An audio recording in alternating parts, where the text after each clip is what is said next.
Okay. तो आप सबको नमस्कार। सीए फाउंडेशन से रिलेटेड मैं आज आपको 3 क्वेश्चन बताने जा रहा हूँ और ये सारे क्वेश्चंस काफ़ी इंपॉर्टेंट है। इसमें आपका फर्स्ट क्वेश्चन क्या देखो, ये आपका फर्स्ट क्वेश्चन है। ये किस कॉन्सेप्ट से रिलेटेड है? कॉन्सेप्ट है टीवीएम, टाइम वैल्यू ऑफ से रिलेटेड ये कॉन्सेप्ट है और काफ़ी इंपॉर्टेंट मुझे क्वेश्चन लगता है। क्वेश्चन जो है काफ़ी इंपॉर्टेंट ये दिख रहा है। तो टीबीएम से रिलेटेड क्वेश्चन है, टाइम वैल्यू ऑफ मनी से रिलेटेड ये क्वेश्चन है। एक बार क्वेश्चन को आप रीड करें या स्क्रीनशॉट ले लो आप। John purchase a laptop by paying ₹5,000 and promising to pay ₹200 per quarter for next 10 years। मतलब 5,000 तो दे दिया, बाकी 200 रुपये हर क्वार्टर देगा अगले 10 साल तक। चार्जेज द चार्जेज इंटरेस्ट, यहाँ पर क्या है एक्चुअली, यहाँ पर जो है सिचुएशन, यहाँ पर क्या होगा, सेलर सेलर है ना, सेलर है ना, seller charges interest 12% per annum compounded quarterly. अगर इंस्टॉलमेंट क्वार्टरली है तो रेट भी क्वार्टरली होगा। अब आगे जो बात लिखा हुआ आप देखो, if John missed the first 10 payments, John missed the first 10 payments, तो 10 पेमेंट वो मिस कर गया। What he should pay when 11th payment is due to make payments up to date. ये क्वेश्चन है और ये नीचे इसका ऑप्शन है। देखो 5,000 तो दे दिया, वो तो दे ही दिया, उसमें तो कोई दिक्कत नहीं है। बाकी क्या देना था, 200 रुपया 200 रुपया 200 रुपया का कितना इंस्टॉलमेंट, 40, 40 इंस्टॉलमेंट। क्यों, क्वार्टरली है, 10 साल है, कुल मिला के 40 इंस्टॉलमेंट देना है। लेकिन पहला 10 इंस्टॉलमेंट उसने नहीं दिया। जब वो 11th इंस्टॉलमेंट देने के लिए गया, भाई मैं आ गया हूँ पेमेंट देने के लिए, और क्या करना है उसको, सेलर ने क्या कहा, जो फाइनेंशियर उसने क्या कहा कि भाई तुमने 10 पेमेंट नहीं दिया था, वो प्लस जो 11th देना है वो मिला करके एक बार दे दो ताकि पेमेंट अप टू डेट हो जाए। तो बताओ इसके हिसाब से इसका आंसर क्या होना चाहिए और कितना निकलना चाहिए, ये चीज़ यहाँ पर। तो यहाँ पर आप देखो, जो आपका पहला केस है, पहला जो केस, ये अगर हम देखें,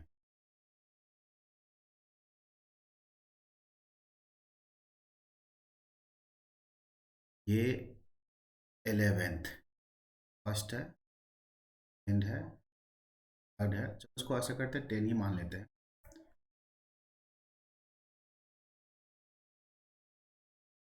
तो आप मान लो ये 11th पेमेंट कब देगा, यहाँ, ठीक है। करने का मतलब यहाँ पर क्या देना था उसको, 200 रुपया फर्स्ट के अंत में, सेकेंड के भी अंत में क्या देना था उसको, 200 रुपये, थर्ड के अंत में भी क्या देना था, 200 रुपये, 10th के अंत में भी क्या देना था, 200 रुपये, और 11th के टाइम पे 200 तो उसको देना ही है। यहाँ पर तैयार है पूरा पेमेंट देने के लिए ताकि इन पेमेंट का क्या हो जाए, सबका सब अप टू डेट हो जाए।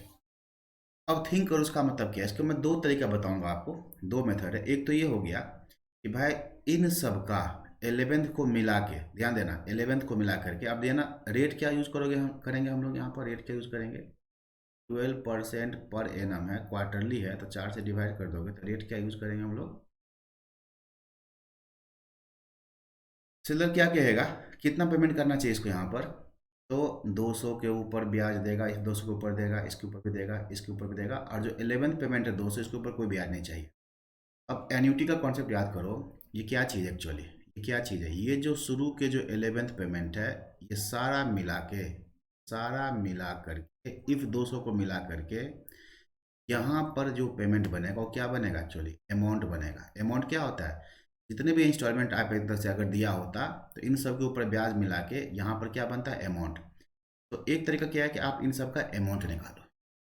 अमाउंट कितने इंस्टॉलमेंट का, 11 इंस्टॉलमेंट, क्योंकि 200 भी तो देना है। इस 200 पे कोई ब्याज नहीं आएगा, ये 200 200 ही रहेगा। इन सब पे ब्याज मिला करके इंक्लूडिंग दिस 200 जो उसका अमाउंट बनेगा वही उसको पे करना चाहिए। यहाँ पर हम फार्मूला कौन सा अप्लाई करेंगे, ऑर्डिनरी एन्युटी का जो अमाउंट का फार्मूला है, आप ये फार्मूला अप्लाई n पावर में n -1 बैट में क्या लिखेंगे। अब इस कैलकुलेशन को मैं यहाँ दिखाता हूँ, बताओ क्या लगाओगे। r की प्लेस पे 200, 1 प्लस आई कितना हो, 1 प्लस आई, 1 प्लस आई कितना होगा, आप देखो इस चीज़ को, 1 प्लस आई।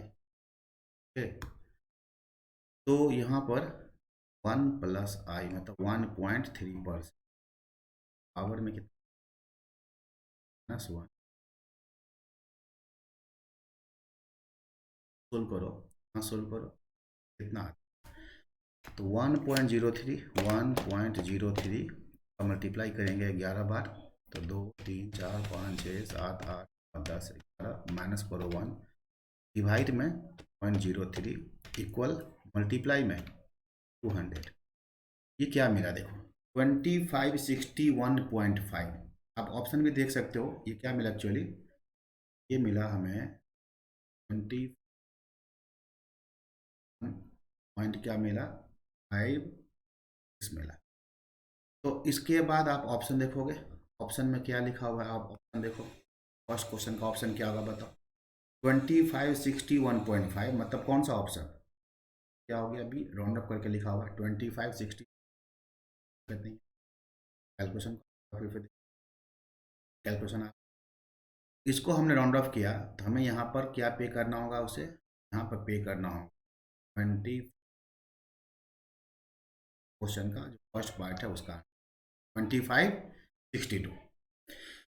अच्छा, इसी क्वेश्चन को हम लोग एक और मेथड से बना सकते हैं, इसी क्वेश्चन और मेथड, क्या मतलब, ये सब जो पेमेंट करना था, कोई ना कोई लोन अमाउंट होगा, स्टार्टिंग में कुछ ना कुछ हमें लोन अमाउंट होगा, टोटल जो 40 इंस्टॉलमेंट्स है उसके बदले कुछ ना कुछ लोन अमाउंट होगा, 5,000 दे दिया, बचा जो वो क्या होगा लोन, उसके बदले इंस्टॉलमेंट है। तो हम क्या देखते हैं कि ये जो 11 इंस्टॉलमेंट्स है इसके बदले लोन कितना होगा, इसके बदले सिर्फ इस 11 इंस्टॉलमेंट के बदले लोन कितना होगा। लोन का मतलब क्या फॉर्मूला होता है जी, प्रेजेंट वैल्यू का, इस 11 इंस्टॉलमेंट्स का लोन कितना रहा होगा ये निकालना चाहते हैं कि उसका प्रिंसिपल क्या रहा होगा। हमने बिल्कुल नहीं दिया तो स्टार्टिंग में प्रिंसिपल निकाल लेंगे, अब फिर इसके बाद क्या देंगे उसको 10 क्वार्टर के बाद, 11 क्वार्टर के बाद देने जा रहे हैं, 11 क्वार्टर के बाद जो अमाउंट बनेगा उसको हम दे देंगे, तो सेम आंसर आना चाहिए।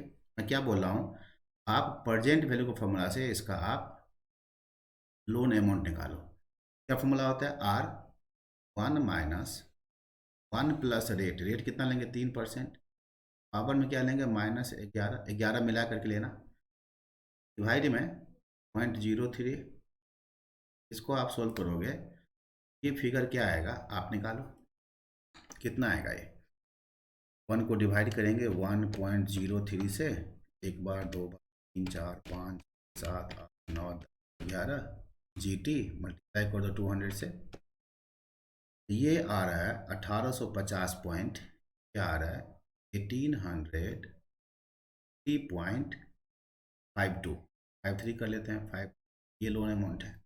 इसका मतलब क्या है कि स्टार्टिंग में, ये समझो आप, स्टार्टिंग में ये एक लोन अमाउंट है 1850.5 लोन अमाउंट है, जो आपने बिल्कुल नहीं दिया, नहीं दिया, नहीं दिया, नहीं दिया। कब देने जा रहे हो आप, 11 क्वार्टर के बाद, फर्स्ट क्वार्टर, फर्स्ट शुरू में 0 टाइम पे लिया था, अब आप इसको यहाँ देने जा रहे हो, बीच में इसके बदले आपने कोई पेमेंट नहीं दिया, ये जो 11 इंस्टॉलमेंट है उसका ये लोन आ गया, अब ये एक तरह से क्या हो गया, ये एक तरह से प्रिंसिपल हो गया। अब हम यहाँ पर उसको देंगे, यहाँ पर हम कौन सा फॉर्मूला लगा देंगे, जो नॉर्मल हमारा कंपाउंड इंटरेस्ट का फॉर्मूला लगा देंगे, शुरू में एन्युटी से लगा दिया प्रेजेंट वैल्यू, और पावर में क्या होगा n, तो इसको निकालो, प्रिंसिपल क्या लोगे 1850.53, ब्रैकेट में 1.03, पावर में 11 निकाल के देखो, एग्जैक्ट यही आंसर मिलेगा, 26 आएगा। ये निकाल भी लेते हैं, 1.03 इंटू इक्वल, दो बार, 3 4 5 6 7 8 9 10 11, टाइप कर दो 1850.53, बिल्कुल वही आ रहा है 2561.56, एग्जैक्ट आपको जो आंसर मिला यहाँ पर, आंसर वही मिला 2100। दो मेथड में क्या अंतर है देखो, एक है कि एन्युटी का अमाउंट निकाल दो, दो फो देना था, 11 इंस्टॉलमेंट 11वें टाइम पे हम देने जा रहे हैं, तो इस 11 इंस्टॉलमेंट का जो अमाउंट बनेगा वो दे दो, जो नहीं दिया था उसको थोड़ा बढ़ा के देंगे, सब पे अमाउंट जो बनेगा निकल गया। दूसरा क्या, उस 11 इंस्टॉलमेंट के बदले लोन क्या रहा होगा, लोन निकाला शुरू में, ये लोन स्टार्टिंग पॉइंट पे आ गया, अब हमने इसको बिल्कुल नहीं दिया, इस बीच में कोई पेमेंट नहीं दिया। ये प्रिंसिपल अगर आप 11 क्वार्टर के बाद दोगे तो क्या देना पड़ेगा, उसके ऊपर ब्याज में ला कर दे दो, तो ये सिंगल पेमेंट है ये। तो कोई भी मतलब लगा लो, इसका आंसर क्या हो गया, ऑप्शन बी। अब जरा क्वेश्चन का सेकेंड पार्ट पढ़ो। सेकेंड पार्ट क्या है, ठीक है, जॉन ने परचेज किया, तय हो गया 200-200 रुपया उसको क्वार्टरली देना था, उसने नहीं दिया, ठीक बात है नहीं दिया। जब वो 10 पेमेंट मिस कर गया 11th के टाइम पे जा रहा देने के लिए, क्या पूछा क्वेश्चन में, what he should pay when 11th payment is due to discharge his entire loan. कहने का मतलब जब 11th पेमेंट देने के लिए गया, तो जो सेलर है ना, फाइनेंसर जो है एक्चुअली जिसने लोन दिया था, वो समझ लो कि गुस्सा हो गया, उसको बोला कि नहीं भाई अब आ गए हो तो बिल्कुल पकड़ लिया, बोला कि अब इतना पेमेंट कर दो कि मेरा लोन बिल्कुल ख़त्म है, अब तुमसे कोई लेन देन नहीं रखना है, आज का आज पूरा का पूरा लोन ख़त्म करो। शुरू में क्या था कि बस पेमेंट अप टू डेट हो गया, अप टू डेट हो गया, वो 11 पेमेंट के टाइम पे दे दिया, फिर दो फो चलता रहेगा आगे ऐसे। सेकेंड केस में क्या बोल, नहीं हमें सारा का सारा पेमेंट इमीडिएट चाहिए, ठीक है। अब इस क्वेश्चन को आप कैसे हैंडल करोगे, इस चीज़ को देखो, ठीक है। तो ये मैं यहाँ से हटा देता हूँ, आप लोग अपना जो पॉज करके, ठीक है, आप देख लोगे। अब थोड़ा थिंक करो इसमें क्या मतलब, आप ये देखो कि मतलब क्या हो रहा है, क्वेश्चन कैसे बनेगा, इस चीज़ को आप देखो थोड़ा। 11th के टाइम पे जो आप जाओगे, आपको इंटायर लोन ख़त्म करना है, इंटायर लोन अगर ख़त्म करना है तो आप ही बताओ, ऐसा करते हैं, इंटायर लोन अगर ख़त्म करना है क्या करोगे।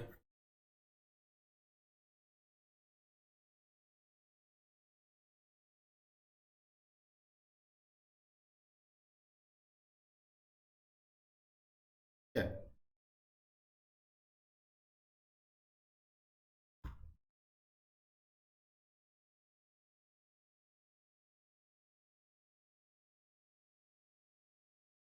अगर आप इंटायर लोन ख़त्म करोगे क्या हो सकता है, फिर इसको डायग्राम से आप देखो, मैं क्वेश्चन को लिख दिया था थोड़ा सा, ओके कोई बात नहीं, लास्ट,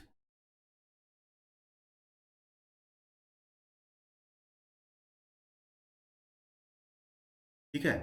तो फिर इस क्वेश्चन का जो सेकेंड पार्ट है, मैं दो तरीका से बता, का तरीका देखो, ऐसे करके हमें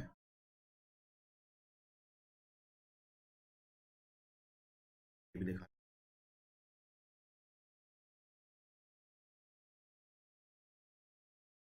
हमें टोटल कितने इंस्टॉलमेंट देना होगा, देखो सही से 40 इंस्टॉलमेंट देना पड़ेगा, तो 10 साल है, क्वार्टरली है।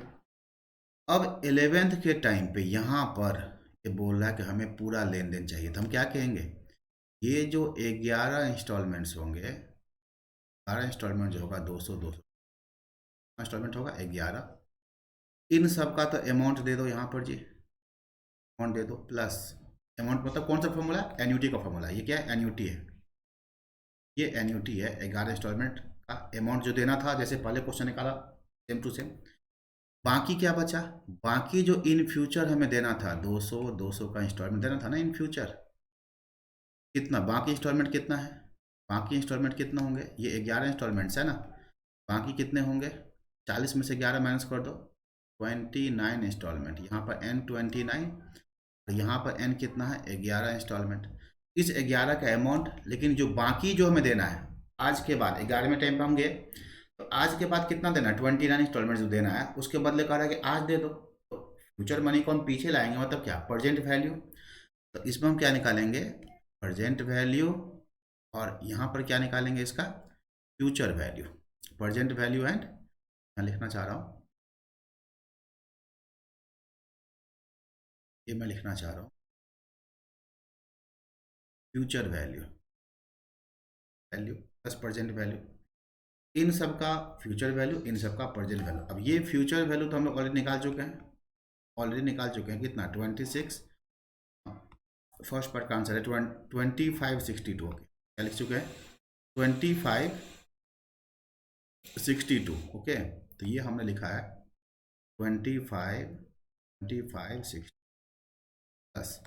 अब ये परजेंट वैल्यू आप निकालोगे। अब ये परजेंट वैल्यू का फॉर्मूला कौन लगाओगे, परजेंट वैल्यू इसका फॉर्मूला कौन सा होगा, वही अभी निकाल 200 in bracket 1 minus 1 plus rate कितना 3%, पावर में माइनस n 9 डिवाइड में कितना होगा रेट हो जाएगा, तो जोड़ो कितना आएगा ये 1 डिवाइड में 1.03, 1 2 3 4 5 6 7 8 10 11 12 13 14 15 16 17 18 19 20 21 22 23 24 25 26 27 29 जीटी जीटी इनटू में 200, ये आ रहा है 38 ये आ रहा है, ये जो फिगर आ रहा है ये आ रहा है 38।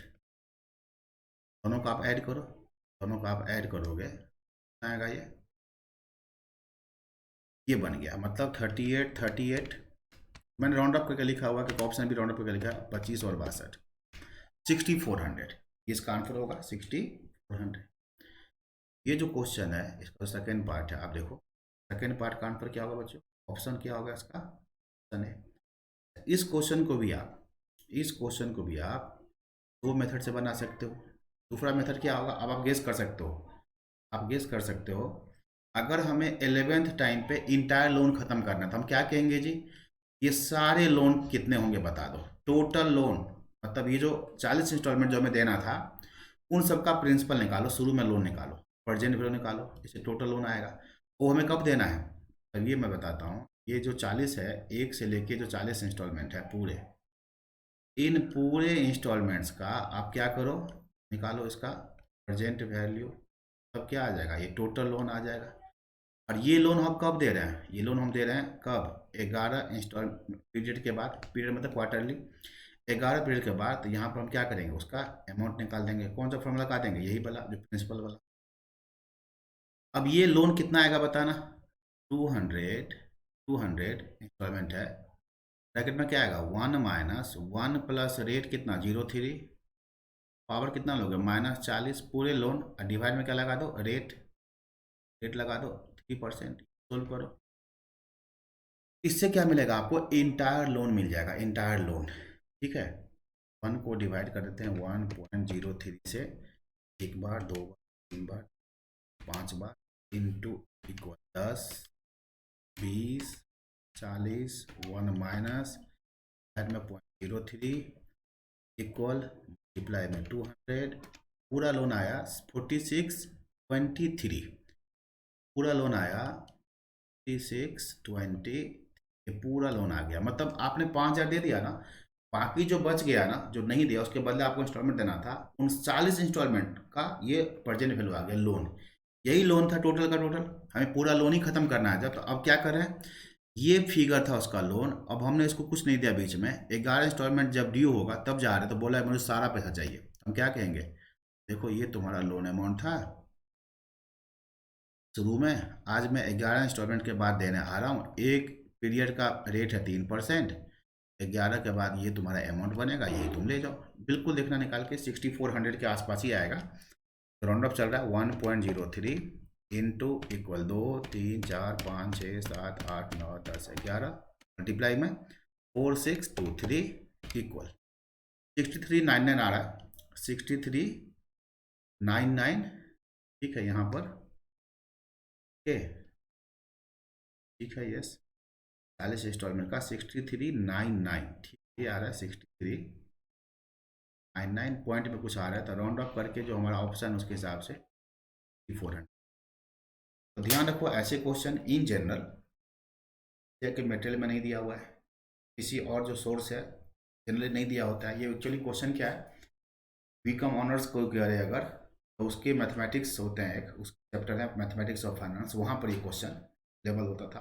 ठीक है अच्छा क्वेश्चन है, एक दिया रखना। एक क्वेश्चन मैथ का हो गया, दूसरा क्वेश्चन देखो लॉन्ग टर्म निकालना है, लॉजिकल रीजनिंग। लॉजिकल रीजनिंग का ये दो क्वेश्चन है, इसमें भी दो पार्ट है, बताओ क्या होगा इसमें। इसमें रॉन्ग टर्म कौन होंगे आपको बताना है, इसमें से रॉन्ग टर्म कौन है। अब देखो यहाँ पर 93, 309, 434 देख लो, ये नंबर सब क्या है, पास पास है, नंबर बहुत दूर नहीं है, सब पास पास है।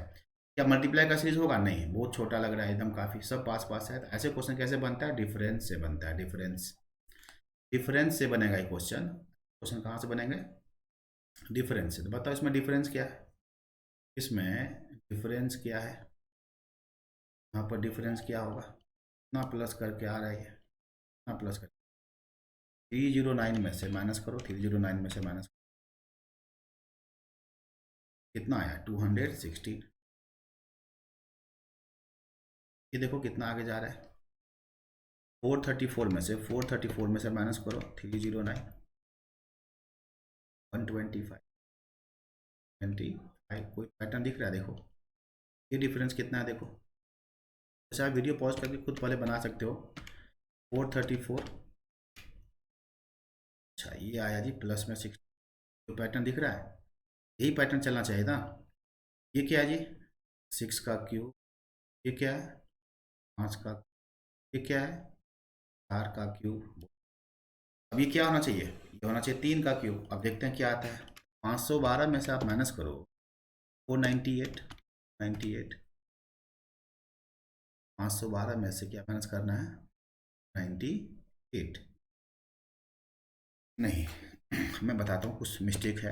498 में हम क्या करते हैं, 500, करेक्शन करना पड़ेगा, ये एक्चुअली क्या है ना 512 नहीं है, ये इसको आप ऐसा करो, ये 521, ठीक है। अब ये डिफरेंस कितना आ रहा है, 521 में से माइनस करो 498, कितना आएगा 23, यहाँ गड़बड़ आ रहा है। और ये कितना आ रहा है ये भी देख लेते हैं, 533 में से माइनस करो 521, ये आ रहा है जी 612, प्लस कितना आ रहा है, प्लस में देखो यहाँ पर 6 का क्यूब सही चल रहा है, 5 का क्यूब भी ठीक है, 4 का क्यूब 64, 498 तक सही है। ये 23 ऐड करने पे 521 आ रहा है, यही गड़बड़ है, यही गड़बड़ है। इसका मतलब 498 तुम्हारा सही है, क्यों, 64 प्लस करने पे 498 बिल्कुल आ रहा है, इसका 498 बिल्कुल सही है। इसका मतलब यही फिगर गड़बड़ है। एक्चुअली यहाँ पर क्या होना चाहिए था, ये होना चाहिए था 27, 3 का क्यूब, 27 ऐड करने पे ये क्या होना चाहिए था, 498 में आप 27 प्लस कर दोगे तो क्या होना चाहिए था, अराउंड 525, ये होना चाहिए था 525। और उसमें फिर ये आप देखो अपने आप ठीक हो जाएगा, 520, 525, 525, ठीक है, 27 प्लस करोगे और इसमें से फिर क्या आएगा, ये अपने आप ही ठीक हो जाएगा। ये कितना आ जाएगा, प्लस में कितना आ जाएगा 8, और 8 क्या है 2 का क्यूब, 2 का क्यूब, तो 25 में 8 प्लस करोगे 33, बिल्कुल पैटर्न बन गया। इसीलिए इसमें रॉन्ग टर्म क्या होगा, तो इसका आंसर हो जाएगा जी, इसमें रॉन्ग टर्म क्या, 520, 521, नहीं 521, ये आपका आंसर होगा रॉन्ग टर्म। ये 512 नहीं है, 520। ओके चलो एक और देखो, बहुत सिंपल सा केसेज है, आप देखोगे तो बहुत ही अच्छा लगेगा आपको क्वेश्चन। रॉन्ग टर्म कौन है, ये 2 का क्यूब, 3 का क्यूब, 4 का क्यूब, ये 5 का क्यूब, ये 6। तो क्या लगेगा, ये भाई तो सब ठीक ही चल रहा है, सब तो क्यूब में ही जा रहा है, कुछ बिगड़ नहीं रहा है कुछ भी। लेकिन क्वेश्चन तो यही है। अब इसी में आप बताओ इसमें रॉन्ग टर्म कौन सा होगा, गेस करो, गेस करो। क्यूब में तो बिल्कुल ठीक है, बट इन सब क्वेश्चन में सिर्फ एक यही नंबर है, तो ये किसी का स्क्वायर भी हो सकता है, 8 का स्क्वायर होगा, बाकी कोई स्क्वायर नहीं है, सब क्यूब है, लेकिन ये 8 का स्क्वायर भी हो सकता है। बाकी बताओ ये किसी का स्क्वायर होगा 27 चाहे कुछ भी, इसीलिए इसमें रॉन्ग टर्म कौन होगा 60। क्वेश्चन एक अच्छा क्वेश्चन है। एक क्वेश्चन आप और देखो, एक क्वेश्चन मैंने स्टैट से लिया, एक मैथ का क्वेश्चन हो गया, दो क्वेश्चन, एक क्वेश्चन लॉजिकल रीजनिंग का हो गया, एक क्वेश्चन स्टैट का हो गया। ये देखो द पीडीएफ, पीडीएफ का मतलब प्रोबेबिलिटी डेंसिटी फंक्शन, किसको बोलते हैं, नॉर्मल डिस्ट्रीब्यूशन, नॉर्मल डिस्ट्रीब्यूशन का ये दिया हुआ है, और पूछा आपसे बताओ इसका मीन क्या होगा और इसका वेरिएंस क्या होगा। तो ये भी एक अच्छा क्वेश्चन है, मीन और वेरिएंस पूछा है। आप ध्यान दो, जो पीडीएफ फंक्शन होता है ना अपना, पीडीएफ फंक्शन कैसा होता है आपको याद है, 1/, यहाँ होता है स्टैंडर्ड डेविएशन, रूट में होता है 2 पाई, फिर ई की पावर होता है minus x minus mean x minus mean का स्क्वायर डिवाइड में क्या होता है 2 इंटू वेरियंस। तो ऐसे क्वेश्चन जब भी हो तो मैंने क्या कहा था आपसे कि भाई शुरू वाले में को ना, शुरू वाले को आप कंपेयर मत करना, वो अपने आप ठीक हो जाएगा। मेन पावर को कंपेयर करना, पावर का जो डिजाइन है उसको इक्वल करना बस। मैंने क्या कहा था, एक्स माइनस 4 का स्क्वायर यहाँ पावर है, निगेटिव निगेटिव भी छोड़ दो।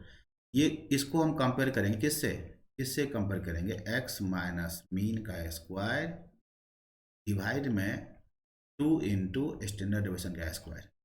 इसको हम कंपेयर करेंगे, मतलब इस चीज़ को, इस चीज़ का स्ट्रक्चर थोड़ा सा रीअरेंज करके हमें ऐसे बनाना है। ऊपर तो बिल्कुल ठीक है, बताओ उसके डिवाइड में क्या है, कुछ नहीं है जी, डिवाइड में तो खाली 1 है, डिवाइड में कुछ नहीं तो 1 लगा दो। अब जरा कंपेयर करो तो आपको साफ साफ दिख रहा होगा इसका मीन बराबर कितना आएगा 4। और नीचे कंपेयर करो, नीचे जहाँ पर 2 इंटू वेरियंस है ना, अब शुरू वाले को मैंने जो क्रॉस कर दिया ना, क्रॉस कर दिया, वहाँ से अगर आप कंपेयर करोगे ना तो गलती हो सकता है, ध्यान देना, और गलती हो सकता है। यहाँ पर अंदर में क्या है, रूट के अंदर क्या है 2 पाई, यहाँ पर खाली क्या लिखा हुआ क्वेश्चन में पाई। यहाँ पर इसको मैच करने के लिए काफ़ी मैनिपुलेशन करना पड़ेगा, इसलिए आप वहाँ छोड़ दो, सिर्फ पावर को देखो। क्या दिखा पावर में, 2 into variance is equal to 1, standard division का स्क्वायर क्या मिला 1/2। ये आपका मीन हो गया, यही ऑप्शन खोजना, आप ऑप्शन खोजोगे मीन हो गया। इसी को हम क्या बोलते हैं, वेरिएंस। तो mean equal to 4 and variance equal, अगर स्टैंडर्ड डिवीजन लिखा होता तो वेरिएंस का रूट हो जाता। तो ये क्वेश्चन हो गया आपका। आई थिंक ये जो मैंने 3 क्वेश्चन करवाया है, तीनों क्वेश्चन ही अपने आप में एक सही क्वेश्चन है, ठीक है, ढंग का क्वेश्चन है, तो आप करो इसको,